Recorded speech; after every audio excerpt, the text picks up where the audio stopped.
Iya, jadi guanya yang ketuaan, yang boleh buat. Iya, saya sebenarnya kepengen ini nih, kepengen tergelitik tadi karena saya sama Jalal tuh dulu sempet di acaranya Partai Hijau kalau nggak salah ya Jalal ya.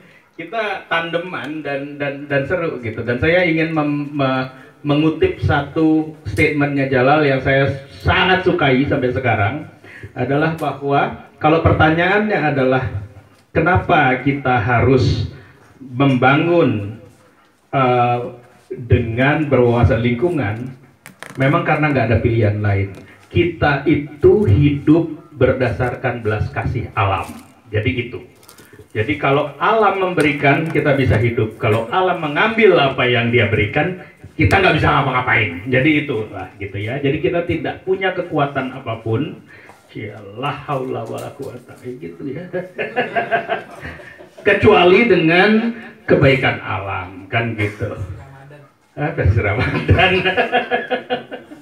Jadi itu gitu. Jadi ya memang apa boleh buat kalau gitu kan. Nah, resources terbatas, lingkungan terbatas, daya dukung terbatas, orangnya banyak, masing-masing punya kemauan, masing-masing punya desire, semua harus dibagi dengan rata. Itu sebetulnya yang pertanyaan kenapa kita harus membangun dengan cara yang berbeda. Nah, jadi itu mesti terrefleksikan, saya kira ke apa yang mesti dilakukan oleh Jokowi 2.0 ini. Jokowi 2.0 ini harus memperlihatkan mekanisme keberpihakan, kepedulian terhadap sustainable development yang saya khawatirkan, dan ini keluar dari orang yang dengan sangat antusiastik mendukung Jokowi waktu kemarin kampanye gitu ya.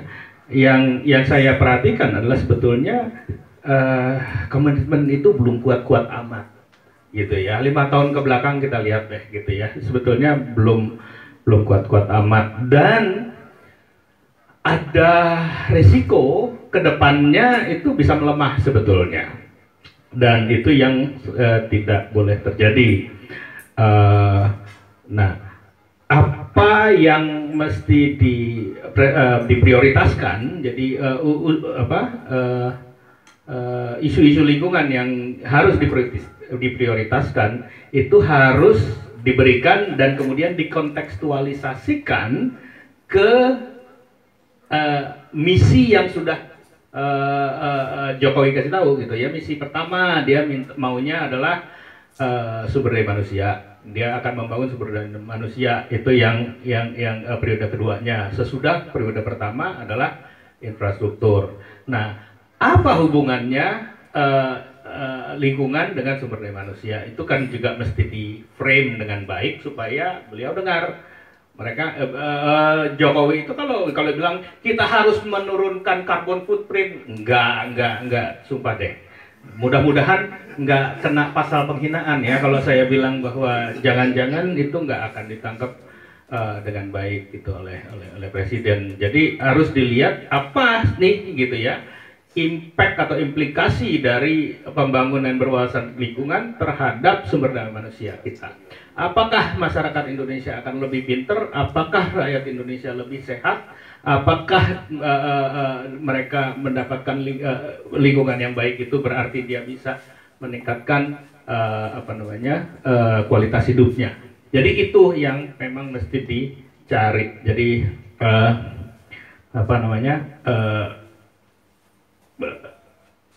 framingnya adalah framing apa yang harus yang akan didengar oleh presiden, dan dengan demikian dilaksanakan. Perubahan iklim itu kalau tidak di frame dengan baik dan dilokalisasi isunya, itu juga nggak akan kedengeran. Lokalisasi, gitu ya.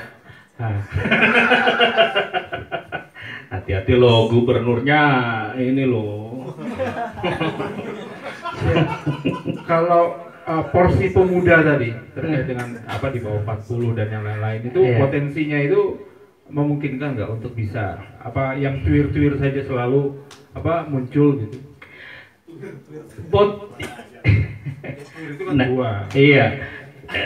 Itu sebetulnya sudah diperlihatkan kan sebetulnya secara global ya. Jadi sebetulnya sih Indonesia juga agak aneh bahwa apa namanya kementerian-kementerian yang mestinya gitu ya itu adalah kementerian yang membawa aspirasi anak muda gitu ya. Itu justru nggak dipegang oleh anak muda kan gitu. Kalau di negara-negara lain itu Menteri Lingkungan Hidup itu biasanya anak muda. Kenapa? Adalah karena dia membawa public education yang tinggi sih gitu, nilai public education yang tinggi dan nilai public education itu sasarannya adalah anak muda gitu. Sasarannya adalah gerakan itu terjadi karena anak-anak muda gitu ya. Dan dengan demikian mestinya leadernya adalah anak muda gitu. Jadi itu yang saya kira mesti kita lihat lagi gitu. Di banyak negara menteri lingkungan adalah anak muda gitu. Iya 27 kayaknya. Kalau bisa di bawah 30 lah gitu ya itu. Jadi memang itu jangan menteri muda aja yang anak muda gitu ya, tapi menteri lingkungan harusnya anak muda, menteri perempuan harusnya anak muda gitu ya. Sebetulnya semua menteri harusnya anak muda, ngapain sih orang tua gitu ya. Anak-anak muda, tapi terutama beberapa kementerian itu mestinya anak muda. Karena anak muda harus hormat sama orang tua katanya. Itu selalu menghalang. Iya. Tadi saya boleh koreksi dikit dong mengenai IPCC bahwa IPCC menemukan bahwa kalau kita mau tidak bayar 1,5. Sebetulnya sih kesimpulannya IPCC nggak tepat gitu, karena IPCC nggak boleh ngambil kesimpulan itu. Gua tahu itu, tapi demi penyederhanaan. Iya. Dua itu udah nggak tertahankan gitu. Sebetulnya bahayanya udah kegedean. Jadi gini, kalau 2 derajat itu ada beberapa negara yang hilang karena lahan tempat tertingginya di negara itu udah tenggelam gitu kan. Jadi sebetulnya itu 2 derajat. Nah, untuk menjadi 2 derajat kita harus 2,5 kali lipat Paris Agreement NDC-nya. Kalau 1,5 derajat itu lebih dari 3 kali lipat, hampir 4 kali lipat.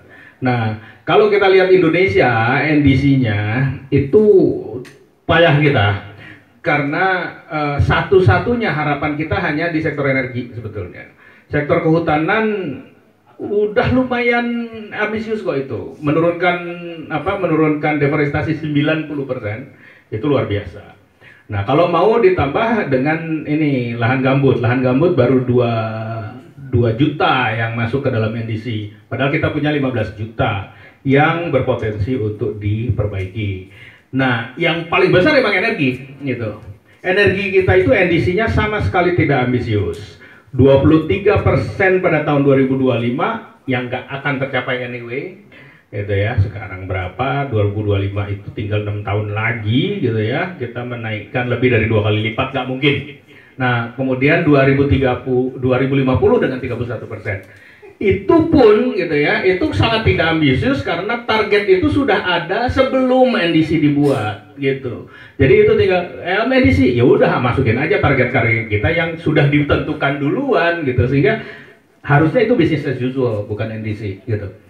Nah pertanyaannya kan bisakah kita melipat 3 kan, karena tadi kan 1,5 itu kan harus dilipat 3 tuh gitu. Melipat 3 kan berarti 23 kali 3 yaitu 69 gitu kan persen pada tahun 2025, dan kemudian 31 kali 3 93% pada tahun 2050. Bisa nggak itu gitu ya? Kalau saya sih pertanyaannya mau nggak, bukan bisa nggak, karena kalau pertanyaannya bisa secara teknologis bisa kok. Beberapa teknologi lebih murah kan gitu, itu gitu. Jadi pertanyaannya bukan bisa nggak kita, tapi mau nggak kita gitu. Apakah kita berani meminta presiden untuk meningkatkan ambisi kita di renewable energy?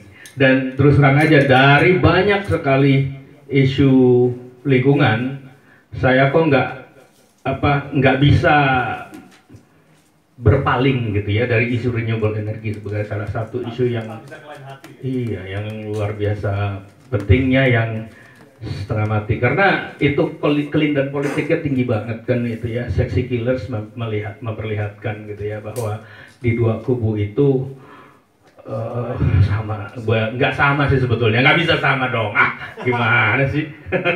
Tapi ada kan gitu, ada. Dan dengan demikian kalau kita mau melepaskan batu bara, melepaskan fossil fuel dan meraih renewable energy, ya memang harus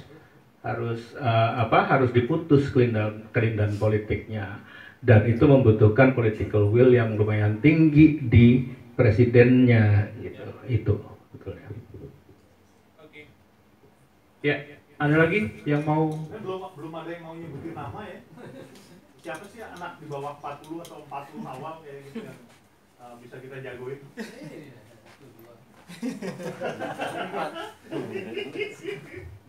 Ada lagi yang mau berdialog? Ingki? Ya.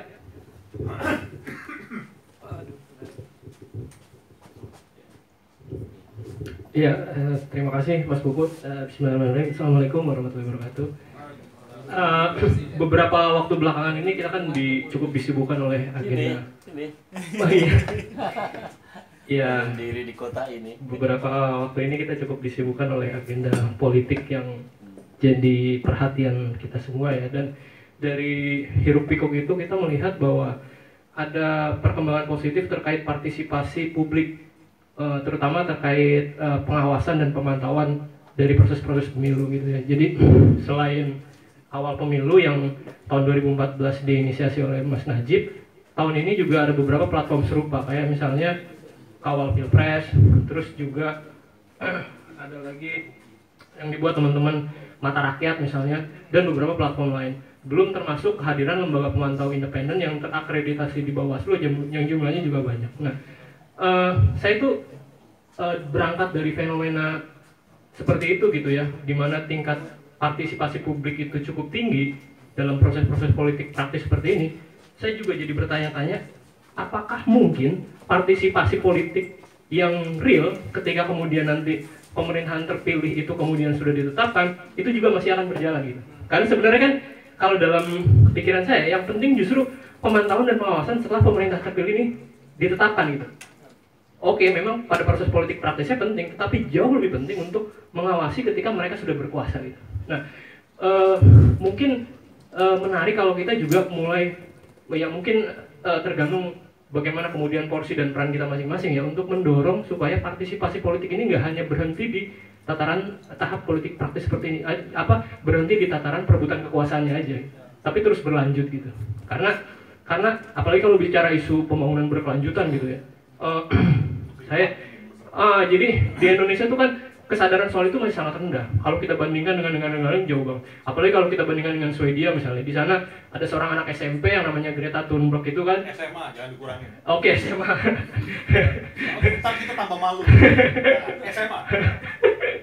Itu kan dia remaja gitu ya, anak baru gede, tapi kemudian berhasil membangkitkan kesadaran, bahkan orang-orang di banyak negara protesnya yang sederhana aja, dia nggak mau sekolah karena dia ngelihat sekolah nggak ngasih masa depan apa-apa buat dia gitu loh. Jadi buat apa dia sekolah, karena orang-orang dewasa ini nggak punya agenda buat saya gitu.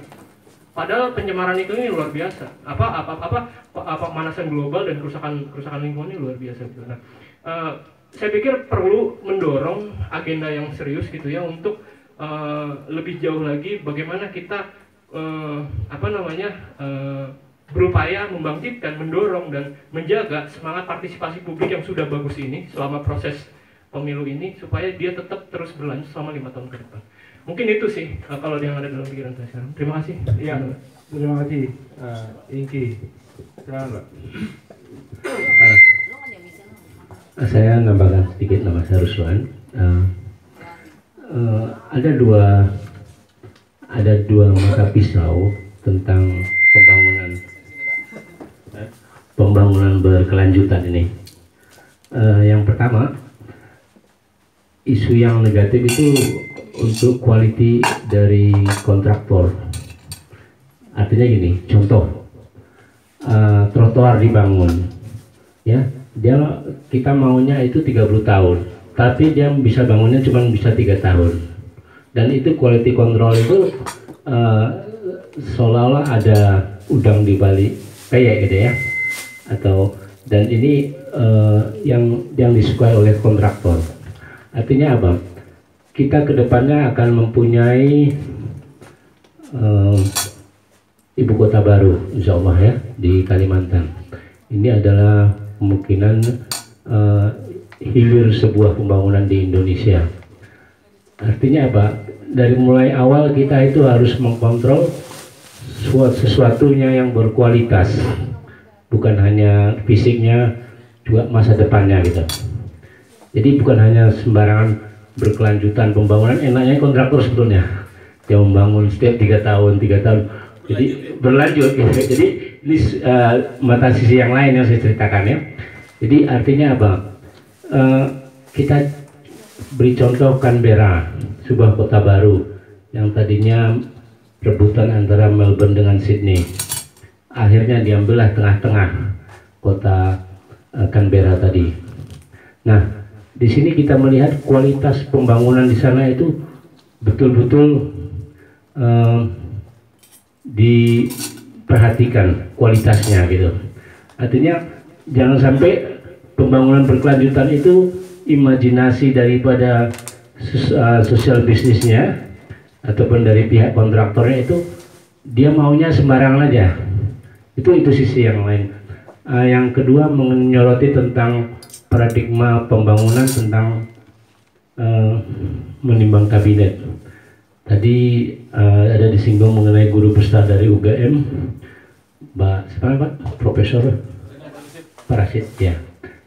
Saya beberapa kali ketemu dia di MTI, Masyarakat Transportasi Indonesia, dan beliau sangat concern betul dengan transportasi, dan kita berharap salah satu dari jagoan kita bisa menjadi pilar pembangunan di Indonesia ini.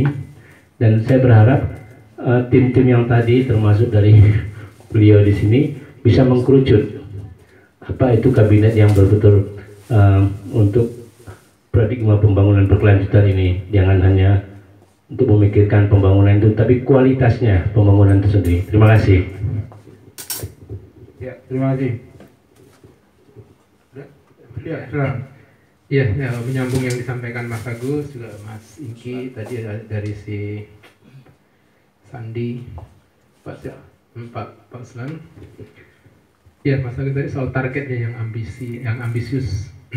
Sebenarnya kalau di sektor transportasi, road transportation ya, itu sangat mungkin 59% bisa di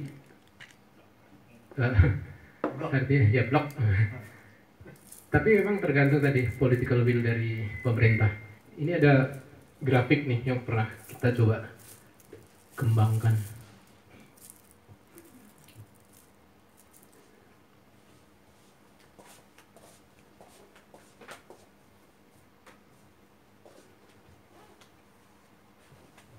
Loh, kok hilang? Bukan ininya ya.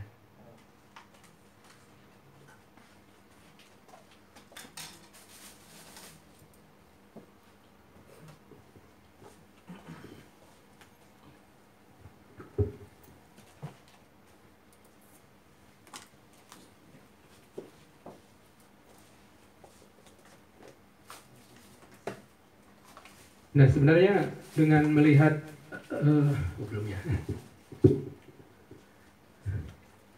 Nah, ini ada gambaran kebutuhan energi di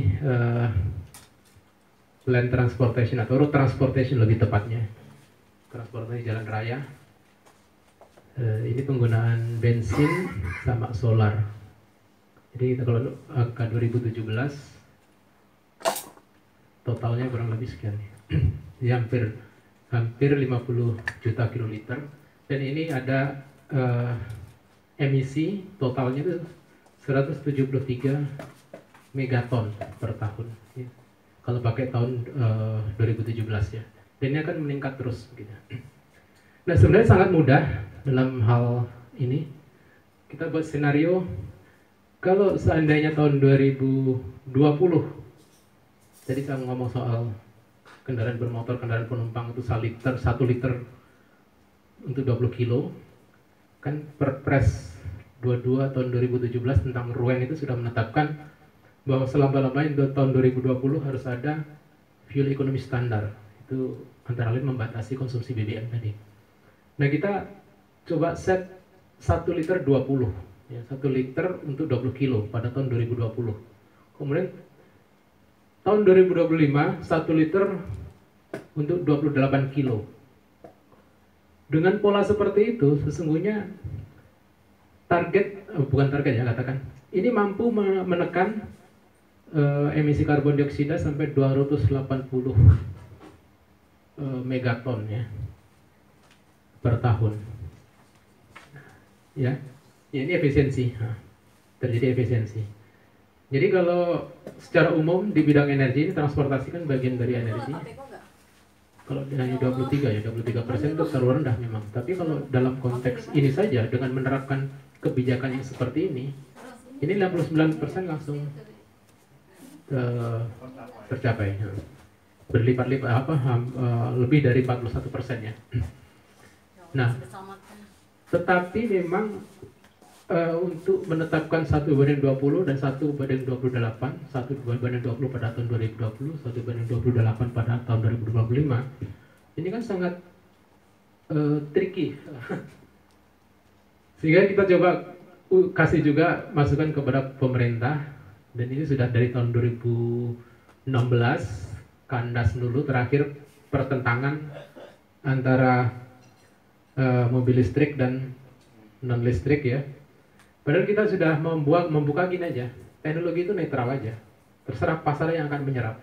Jadi dalam konteks ini 2020 untuk mencapai 1:20 ya, bebas mau pakai electric vehicle-nya pun boleh pakai baterai, boleh pakai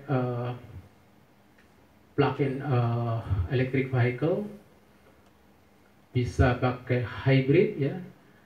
Kalau bis bisa pakai troli ya, troli seperti KRL gitu, tapi di jalan raya. Kayak di Beijing. Jadi bebas, kita bebaskan, terserah nanti kita lepaskan, terserah pasar itu yang menyerap mana gitu ya. Atau dengan hybrid ya, ini kategori electric vehicle juga. Atau tetap kita biarkan kalau memang internal combustion engine ini masih mau bertahan, silahkan. Yang penting standar emisinya memenuhi ketentuan gitu. Tapi akhirnya di sini ini pertarungannya dahsyat. Termasuk kemarin Bu Sri Mulyani dan Pak Erlangga Hartarto 11 Maret ke DPR itu bentuk kekalahan dalam konteks mencapai 1:20 dan 1:25 pada tahun 2025. Karena lebih dikuasai oleh ICE, sementara ICE-nya tidak punya kapasitas untuk memperbaiki teknologinya, sehingga kalau tahun 2020 ditetapkan 1:20 itu akan gagal gitu. Ini dalam konteks inilah, jadi sayang sekali, dan akhirnya kalaupun nanti Perpres electric vehicle ini diteken oleh Presiden, ini ya nggak akan efektif. Karena sudah disodok oleh Menteri Industri dan Menteri Keuangan yang menyodorkan potongan PPNBM untuk insentif low carbon emission vehicle. Kalau itu yang ditempuh, sesungguhnya adalah kayak lip service saja gitu lah. Hanya memperpanjang ICE yang tidak bisa mencapai target penurunan emisi. Padahal yang sesungguhnya yang kita inginkan itu adalah cukai karbon ya. ICE atau katakan anggota Gaikindo menghindari cukai karbon karena ICE sudah pasti rontok menghadapi electric vehicle dalam konteks menekan emisinya gitu. Jadi nggak tahu ini, tapi di sisi lain kami juga lagi gerilya ke BKF untuk menaikkan lagi, menyelesaikan soal regulasi cukai karbon ini gitu ya. Ya mudah-mudahan Menteri Keuangan mau nanti berpikir ulang. Ini kawan-kawan kita, Mas Agus dan Kang Jalal dan yang lain-lain, kita harus geril ya itu. Kalau bisa ya potongan PPNBM untuk kendaraan bermotor itu harus ditahan dulu, kita dorong, cukai karbon kita kedepankan dulu. Kalau itu yang terjadi, maka akan mudah tadi, 59% akan turun gitu. Sangat mudah, karena kayak Thailand itu sudah demikian. Thailand, Singapura lebih mudah lagi karena Singapura bukan negara industri kendaraan ya. Kalau Thailand industri kendaraan, tapi Thailand sudah menerapkan itu. Jadi sebenarnya dalam konteks teknologi kendaraan bermotor akan sangat mudah gitu. Nah, soal partisipasi dari Mas Ingki, menurut saya sih ya partisipasi harus dikaitkan dalam keseharian nanti ya, keseharian. Oke lah kalau katakan dari pemilu sudah sangat bagus ya. Yang penting nanti dalam konteks keseharian juga mau mengontrol ya, mengontrol proses pemerintahan, termasuk mendorong kebijakan-kebijakan yang memang lebih pro sustainability. Karena tanpa kita kontrol, maka biasanya ya itu juga tidak akan efektif dijalankan gitu. Karena yang selama ini yang kita hadapi, Mas Ingki juga tahu bahwa terutama yang dalam konteks brown issue sama urban environment itu tak tersentuh, Mas Agus.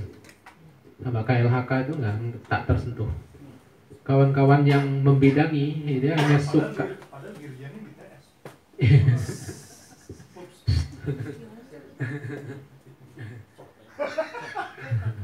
Kan lagi asik tadi, selfie, welfie ya. Jadi Di jalan tol.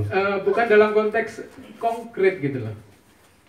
Kita berbusa-busa memberikan policy paper ya untuk dijalankan, hanya menjadi tumpukan saja. Ya. Sementara yang punya mandat kan beliau-beliau tadi gitu. Baik itu, terima kasih. Iya. 1 menit Om Jalan. Mau nanggapin soal itu soal partisipasi. Ya, saya mikirin banget nih kayak gini. Kalau kita berhitung kursi di DPR, udah pasti nggak efektif tuh kita ngarepin DPR untuk jadi kontrol. Udah kuat banget. Apalagi kalau 1 apa 2 partai yang tadinya di sebelah sono itu pindah. Itu udah bener-bener itu deh. Wah, absolut kayak gitu. Jadi kita harus sadar sama situasi itu, harus kasih tahu ke semua orang bahwa peluang terbesar untuk melakukan kontrol itu sudah tidak ada lagi di Senayan. Yang ada di jalanan kayak gitu. Kelompok-kelompok masyarakat sipil itu harus sadar itu, termasuk dan terutama kelompok masyarakat sipil yang mendorong ini yang mendukung Jokowi. Yang mendukung itu yang sebetulnya punya stake paling gede kan kayak gitu. Masa yang gue dukung kemudian berantakan kayak gitu dan kita biarin kan kayak gitu. Itu nggak masuk akal. Nah, tapi saya nggak berpikir bahwa kita cuma bisa ngandalin partisipasi. Karena sisi sebaliknya mobilisasi itu juga menurut saya ekstra penting gitu. Karena apa? Partisipasi itu kan mengandaikan pengetahuan yang memadai dulu kan kayak gitu. Tapi ingat gitu bahwa yang nyerang Bawaslu nggak punya pengetahuan kan kayak gitu, yang ngelemparin polisi nggak punya pengetahuan, tapi bisa dimobilisasi. Kita menurut saya harus mikir baik-baik soal memobilisasi massa untuk kepentingan-kepentingan yang baik. Tanggal 20 September Greta Thunberg ngajakin seluruh dunia buat bener-bener mobilisasi diri, mobilisasi teman-teman, ngajakin semua orang kayak gitu untuk bikin kesadaran soal perubahan iklim. Yang kayak gini itu harus dipikirin sebagai sisi yang lain dari partisipasi. Kita mungkin harus sering-sering mobilisasi melawan kayak gitu kepentingan-kepentingan ngeheknya oligark sama partai politik, karena mereka nggak bisa diharapin lagi kayak gitu. Maka setiap di tikungan mereka mau nyolong kita mesti teriak rame-rame. Dan itu terutama malah yang saya harapin dilakukan oleh teman-teman masyarakat sipil yang mendukung Jokowi. Karena kita yang membuat karena mereka itu yang membuat Jokowi naik, dan harusnya kita dan mereka yang melindungi dia. Terima kasih. Oke. Terima kasih Om Jalal. Saya kira udah ya. Jadi tadi closingnya Om Jalal, kalau yang di tikungan kita harus teriakin gitu ya. Tapi kalau yang naik gerbong di Pengkolan itu yang repot. Jangan bilang lagi saya bodor ya. Ini serius ini. Ini yang repot. Kalau yang di tikungan itu masih bisa diteriak. Tapi kalau yang naik gerbong di Pengkolan itu paling susah. Jadi itu ya. Itu paling susah. Mungkin diartikan masing-masing lah ya. Jadi jangan saya mengartikan nanti di ini. Jadi terima kasih Bapak Ibu, Public Expose dan Dialog menimbang Kabinet 2009, 2014, 2024 dengan paradigma pembangunan berkelanjutan Tramrin School. Hari ini kita sudahi ya, sudah buka puasa bersama, sudah makan malam berjamaah gitu ya. Tinggal tarawihnya yang belum berjamaah sebenarnya. Terima kasih atas nama Tramrin School. Terima kasih. Wassalamualaikum warahmatullahi wabarakatuh.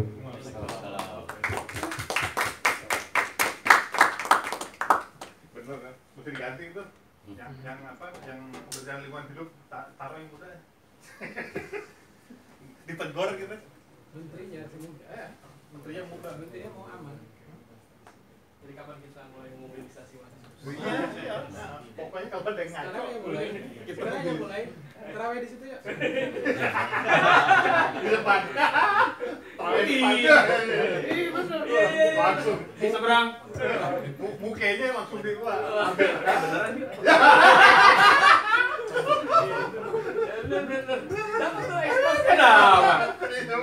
Tinggal pasang ini, pasang apa? Sajadah. Di sini lagi. 21 rangka. Di belakang bawah itu kan ada masjid beneran. Masjidnya ada di situ, jadi Tapi kalau sholatnya di masjid nggak kelihatan mobilisasinya. jemaahnya sampai luber-luber gitu gimana? Oh, kita ntar kalau macam-macam kita ajakin sholat di situ. Kita panggil orang sholat Jumat di situ, kayak gitu. Habis itu kita demo. Biar berasa. Dan supaya sama golongan seberang, habis itu lempar jumroh. Itu dengan apa? Ada undangan Sama di Petamburan. Ada undangan lempar jumroh. Terus batunya balik lagi. Ada kita sesama setan ngobrol lempar.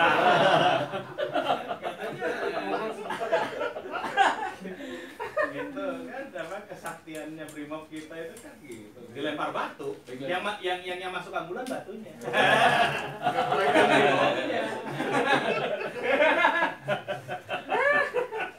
Itu gila, bisa banyak banget tuh batu yang masuk ambulan gila. Sekarang kalau lu pergi ke toko bangunan, nanyanya apa? Beli batu dong, ada ambulan. Gitu ya. Jadi satuan. Dulu kol, berapa kol? Iya, berapa ambulan? Itu nggak kekinian. Kalau nanya kol gitu, lu 80-an banget. Itu sebenarnya Pak, sisa-sisa orang yang kencing batu Pak. Orangnya turun dari ambulan, batunya ketinggalan ya. Lu bayangin aja, segede apa tuh anunya. Batunya segede.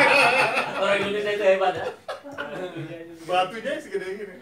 Sumpah mati Pak, itu saya kencing batu. Pasien saya ya. Ini dari zaman 15 tahun yang lalu kamu kan di sini kan ya? Nggak pindah-pindah. Di restoran di sana di Ranusa. Nggak sesudah pindah dari Ranusa di sini nggak pindah-pindah kan? 5 tahun. Oh 5 tahunan ya. Betah dong, betah. Oh iya waktu itu zamannya si Rota ya. Di sana 10 Iya. tahun Ranusa belakang BI. kita mau jadiin kafe sebetulnya. Mau ini nggak? Investasi mau ngobrol dulu. Apaan ini? Biar itu. Kafe itu lantai dasar nggak bisa lantai Ini ditaruh ini. Kalau ini pijet. Orang berani naik sampai lantai 12 berani. Dan dari klinik ya. Dulu ada saya lah income buat KPBB. Atau maksudnya gayanya lain kan? Kalau pijat lain. FBI. Ada di mana? FBI Pak ya? FBI Pak? FPI. Oh FBI. Ya, thank you ya. Lo nggak mau ini? Ditraktir lagi nih. Kambing. Nggak berani kan? Kambing. Nggak berani kambing. Ya, ini. Beraninya ayam.